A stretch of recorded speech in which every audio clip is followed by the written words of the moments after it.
मोक्षमार्गस्य नेतारम् भेतारम् कर्मभूभृताम्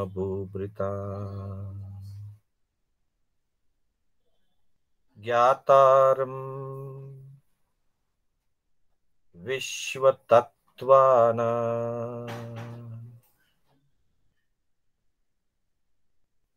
वन्दे तद्गुणलब्धये वन्दे तद्गुणलब्धये। अनंत उपकारी, आस्था के आयाम, चरम तीर्थंकर श्रमण भगवान महावीर को वंदन। प्रभु की परंपरा में विचरण करने वाले परम आदरणीय समस्त चारित्रात्माओं को वंदन। आत्मबंधुओं, सुशील माताओं, बहनों, श्री कर्नाटक जैन स्वाध्याय संघ बेंगलोर के तत्वावधान में आयोजित जिन वाणी सार की 17वीं कक्षा में मैं शांतिलाल बोहरा आप सभी का हार्दिक स्वागत एवं अभिनंदन करता हूं। बंधुओं, हमारी कक्षा विभिन्न आगमों, ग्रंथों, शास्त्रों की गाथाओं पर आधारित चल रहा है। आज की कक्षा में हम जिस विषय को लेना चाह रहे हैं वो है परिवार की सहयोग भावना। इससे पूर्व हमने 16 विषय लिए हैं। मंगलाचरण एवं लक्ष्य, प्रभु की अंतिम देशना, उत्तराध्ययन, अनुशासन से मेरा लाभ यह चिंतन और धर्म आराधना से 10 अंगों की प्राप्ति। इसी तरह से ममत्व त्याग, कषाय से संसार वृद्धि, कषाय नो कषाय का स्वरूप और कषाय विजेता अरिहंत, संसार की असारता और सद्गति का मार्ग, सम्यक बोध से विरक्ति, धर्म ही दुर्गति हरता और मुक्ति प्रदाता, धर्म ही शरण है, काम भोगों का दलदल जिससे ऊपर उठना है और भगवान महावीर के धर्म और धैर्य को समझ करके आगे बढ़ना है। धर्म के कार्य को कल पर ना छोड़ें क्योंकि प्रमाद लक्ष्य प्राप्ति में बाधक है। ऐसे 16 विषयों की हमने चर्चा की। आज हम जिस विषय की चर्चा करने जा रहे हैं वो है परिवार की सहयोग भावना। बंधुओं, आज जिन गाथाओं का हमने चयन किया है वो गाथाएं उत्तराध्ययन सूत्र से ली गई है। उत्तराध्ययन सूत्र का 20वां अध्ययन, 20वें अध्ययन की ये 2 अलग अलग गाथाएं हैं। एक गाथा है 24वीं और दूसरी गाथा है 30वीं। इन गाथाओं में वैसे तो अनाथता की बात कही गई है कि जीव इस संसार में अनाथ है और अनाथता के कारण ही उस कुमार ने दीक्षा ग्रहण की और अनाथी मुनि के नाम से वो प्रसिद्ध हुए। और इसी अनाथता से अनाथी मुनि ने स्वरूप समझा करके इस अनाथता का राजा श्रेणिक को धर्म बोध दिया, राजा श्रेणिक की आत्मा को जागृत किया। परंतु बंधुओं, जैन दर्शन जिनेश्वरों का दर्शन है। जैन दर्शन तीर्थंकरों का प्रतिबोध है, तीर्थंकरों की वाणी है यह। और तीर्थंकरों की वाणी अनेकांत पर आधारित होती है। जो भी बात कही जाती है उस बात के पीछे एक अपेक्षा होती है और उसी अपेक्षा को व्यवहार और निश्चय, ये दो रूप दिए गए हैं। अर्थात कई बातें शास्त्रों में जो कही गई है उनमें से बहुत सारी बातें व्यवहार को इंगित करते हैं और बहुत सारी बातें और बहुत सारे सिद्धांत निश्चय को इंगित करते हैं। व्यवहार और निश्चय, इन दोनों के समन्वय का नाम ही जैन दर्शन है। एकांत निश्चय नहीं, एकांत व्यवहार नहीं। लेकिन निश्चय को भी जुठलाया नहीं जा सकता, तो व्यवहार को भी नकारा नहीं जा सकता। तात्पर्य यह है कि व्यवहार को स्वीकार करते हुए निश्चय की तरफ आगे बढ़ना, व्यवहार को पालन करते हुए निश्चय को प्राप्त करना, यह जैन दर्शन की अपनी एक अनूठी शैली है। जैन सिद्धांतों का यह अपना एक अनूठा, एक मौलिक, एक विशिष्ट स्वरूप है ये जैन दर्शन का। तो बंधुओं, इन गाथाओं के अंदर व्यवहार और निश्चय दोनों बातें एक साथ कही गई है। जिस गाथा में निश्चय की बात कही गई है उसी गाथा में व्यवहार की बात कही गई है, और जिस गाथा में व्यवहार की बात कही गई है उसी गाथा में निश्चय की बात कही गई है।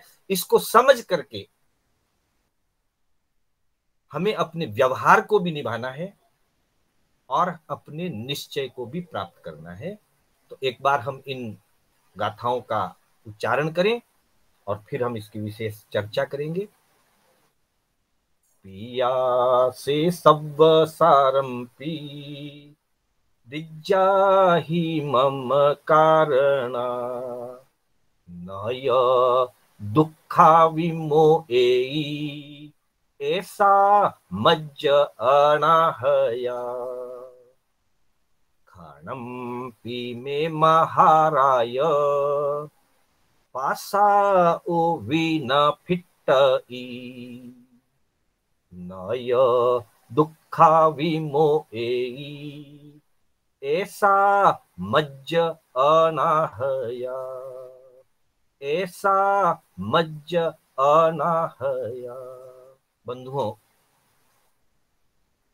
इस अध्ययन में यह जो एक पद है ऐसा मज्ज अनाहया, यह पद बार बार आया है और 24वीं गाथा से लेकर के 30वीं गाथा के बीच में तो 4-5 बार यह पद आ गया है।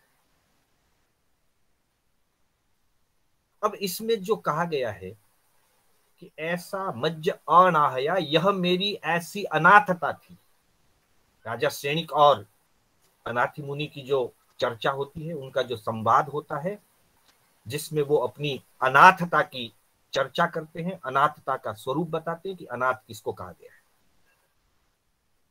वो बार बार इस बात का कथन करते हैं कि ऐसा मज्ज अनाहया, हे राजन, यह मेरी अनाथता थी जिसके कारण मैंने संयम ले लिया। अशरण भावना का भी हम चिंतन करते हैं। इस संसार में कोई शरणभूत नहीं है। उसी अशरण भावना का इस अध्ययन में बहुत ही अच्छी तरह से वर्णन हुआ है, विवेचन हुआ है। लेकिन साथ में व्यवहार पक्ष को भी बताया गया है। व्यवहार पक्ष यह है कि क्या परिवार ने, जब अनाथी मुनि अपने घर में युवा अवस्था में थे, बीमार हो गए, भयंकर उनके वेदना थी, तो परिवार ने उनकी सेवा, उनका सहयोग, उनकी शुश्रूषा, उनका इलाज कराया या नहीं कराया? यह व्यवहार है, यह निश्चय है कि कर्मों के आगे किसी का जोर नहीं चलता। न दवा काम आती है, न दुआ काम आती है, न सेवा काम आती है। कर्म अगर प्रबल हैं तो ये सारी चीजें साता नहीं पहुंचा सकती, ये निश्चित बात है। तो क्या सेवा नहीं करनी चाहिए? तो क्या इलाज नहीं करवाना चाहिए? क्या परिवार के सदस्यों को एक अस्वस्थ व्यक्ति की, एक पीड़ाग्रस्त व्यक्ति की सेवा और सहयोग की भावना नहीं रखनी चाहिए? ऐसा नहीं, वो भी रखना है, वो व्यवहार पक्ष है। तो यहां एक बात कही जिससे यह फलित होता है कि उनके परिवार ने व्यवहार को निभाया भी, और परिवार की भावना कैसी होनी चाहिए, परिवार का स्वरूप कैसा होना चाहिए, वो दोनों बातें इन गाथाओं के अंदर प्रस्तुत की गई। राजा सैनिक को संबोधित करते हुए अनाथि मुनि फरमाते हैं, पिया में सव्व सारंपी दिज्जाही मम कारणा। वो कहते हैं कि मैं बीमार था और जिस समय मैं इतना अस्वस्थ था, बहुत सारा इलाज करवाया गया पर मैं ठीक नहीं हो रहा था। बड़े बड़े वैद्याचार्यों को, बड़े बड़े औषध के ज्ञाताओं को बुलाया गया, उनसे मेरा इलाज करवाया गया। यहां तक कि मेरे पिताजी ने, पिया में यानी मेरे पिताजी ने सव्व सारंपी दिज्जाही, घर में जितनी भी सारभूत वस्तुएं थी, बहुमूल्य वस्तुएं थी, धन था, सोना था, चांदी थी, रत्न थे घर में, वो सारी वस्तुएं मेरे पिताजी ने मेरे इलाज के लिए खर्च कर दी, मेरे इलाज के लिए दे दी, दवाइयों के लिए दे दी, वैद्यों को दे दी, सेवा करने वालों को दे दी, चिकित्सा करने वालों को दे दी। लेकिन मेरे दुख को वो मुक्त नहीं करा सके, यह मेरी अनाथता थी। तो इसमें पहली पंक्ति, गाथा की जो पहली पंक्ति है, पिया में सव्व सारंपी दिज्जाही मम कारणा, यह व्यवहार पक्ष है। और न ये दुखा विमोई, वो मेरे दुख से मुझे मुक्त नहीं करा सके, यह मेरी अनाथता थी, यह निश्चय का कथन है। मेरे कर्म का अशुभ का उदय था, इसलिए वो मुझे कर्मों से मुक्त नहीं करवा सके, पीड़ा से मुक्त नहीं करवा सके। लेकिन उन्होंने कोई कसर नहीं छोड़ी। और शब्द देखिए, पिया में सव्व सारंपी, मेरे घर में जितनी भी सारभूत वस्तुएं थी, सारभूत धन, वैभव, रत्न, सोना चांदी, पैसा रुपया था, वो सारा उन्होंने, सव्व सारंपी, संपूर्ण मेरे लिए उन्होंने खर्च कर दिया। यहां परिवार भावना की बात आती है। अनाथि मुनि दीक्षित होने से पहले जब अपने घर में थे, ग्रस्त व्यवस्था में थे, ग्रस्त अवस्था में थे, वे 4 भाई थे। श्रेष्ठी परिवार था और श्रेष्ठी परिवार में उनके पिताजी के, माताजी के वो 4 संतानें थी, 4 पुत्र 4 थे। इसके अतिरिक्त उनकी बहनें आदि भी थी। परिवार भावना का कितना मजबूत संबंध उनका रहा कि पिताजी ने एक पुत्र की चिकित्सा के लिए अपना सर्वस्व खर्च कर दिया और वैद्यों से कहते हैं कि मेरे पास जो कुछ है वो मैं देने के लिए तैयार हूं, मेरा सब कुछ खर्च हो जाए लेकिन मेरा बेटा स्वस्थ हो जाए बस। उन्होंने अपना व्यवहार निभाया। साथ में जो 4 भाइयों का परिवार था, 3 भाई और थे, भाभियां थी, उनमें से किसी ने भी विरोध नहीं किया कि सारा अगर एक के ऊपर खर्च कर दिया जाएगा, कल हम क्या करेंगे। ऐसा पुण्यशाली उनका परिवार था। सभी भाई सहर्ष सब कुछ खर्च करने के लिए तैयार थे। यह परिवार की सहयोग भावना, परिवार में ऐसा स्नेह और अपनत्व था, ऐसी एकता थी उनके परिवार में। और व्यवहार पक्ष से उस परिवार ने जो वो कर सकते थे वो सब कुछ उनके साथ किया, खर्च किया, सेवा की।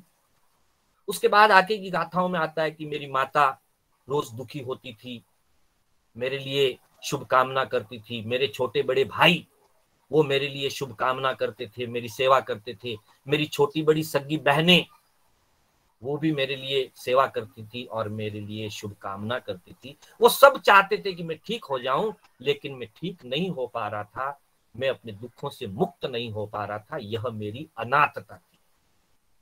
अनाथता निश्चय है, सेवा और अपनत्व, सहयोग, चिकित्सा, दुआ, ये सब व्यवहार है।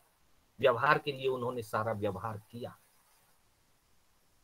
निश्चय में इनके अशुभ कर्म का उदय था, नहीं स्वस्थ हो पाए, नहीं हो पाए। अगली जो 30वीं जो गाथा उसमें कहा कि खणम्पी में महाराय पासाओ वी न फिट।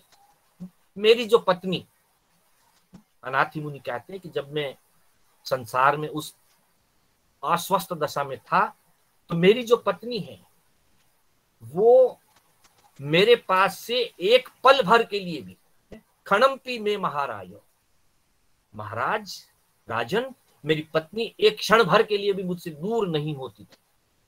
मुझे छोड़ करके एक पल भर के लिए भी वो इधर उधर नहीं जाती थी।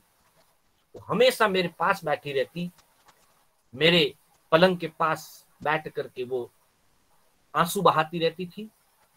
वो न अच्छा खाती थी, न अच्छा पहनती थी, न वो सजती संवरती थी, सिर्फ और सिर्फ मेरे पास बैठी रह करके मेरे ठीक होने की मंगल कामना करती थी, मेरी सेवा करती थी। उसने अपना सर्वस्व सुख त्याग कर दिया। ये उसका व्यवहार है, ये उसकी सेवा भावना है, ये उसकी परिवार भावना है। लेकिन मेरे अशुभ कर्म इतने गाढ़ थे कि वो सब कुछ मेरे कुछ काम नहीं आया और मुझे दुख से मुक्त नहीं करा सके। सब कुछ करते हुए भी वो मुझे, मेरे दुखों से वो मुझे मुक्त नहीं करवा सके। न य दुखा विमोहि ऐसा मज्ज अनाहया। हे राजन, यह मेरी अनाथता थी। तब मुझे ऐसा महसूस हुआ कि मैं अनाथ हूं, सब कुछ होते हुए भी मेरे कुछ काम नहीं आ रहा है।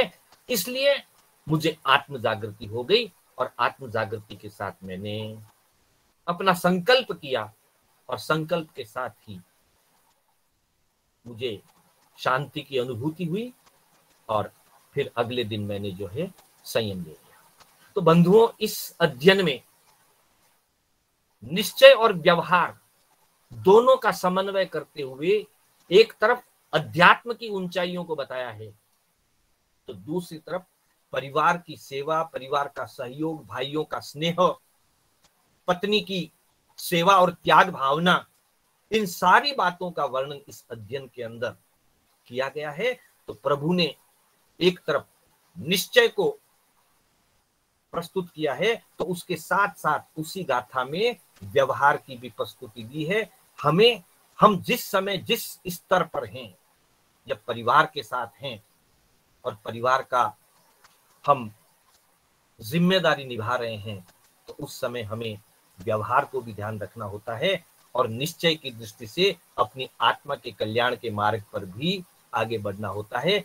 हम दोनों अपेक्षाओं को ध्यान में रखते हुए अगर आगे बढ़ते हैं तो निश्चित रूप से हम अपना कल्याण कर पाते हैं, अपने जीवन को सुखी बना पाते हैं और अपने जीवन को सुखी बनाते हुए हम अपने साथ रहने वाले साथियों को, परिजनों को, परिवार के सदस्यों को सुखमय शांति दे पाते हैं। अगर हम ऐसा नहीं कर पाते हैं, व्यवहार को नहीं निभा पाते हैं, तब वे अगर पीड़ित होते हैं, वे अगर कष्ट का अनुभव करते हैं तो वैसी स्थिति में हमारा निश्चय भी सुधर नहीं सकता, हमारा निश्चय भी सफल नहीं हो सकता। संयम जिसको लेना है वो अपनी वैराग्य भावना व्यक्त करके, अपने वैराग्य भाव का प्रभाव बता करके, समझा करके, जिम्मेदारियों से मुक्त होकर के, जिम्मेदारियां पीछे वालों के ऊपर व्यवस्थित करके वो अपने निश्चय की मार्ग में आगे बढ़ सकता है। उसमें कोई निषेध नहीं है।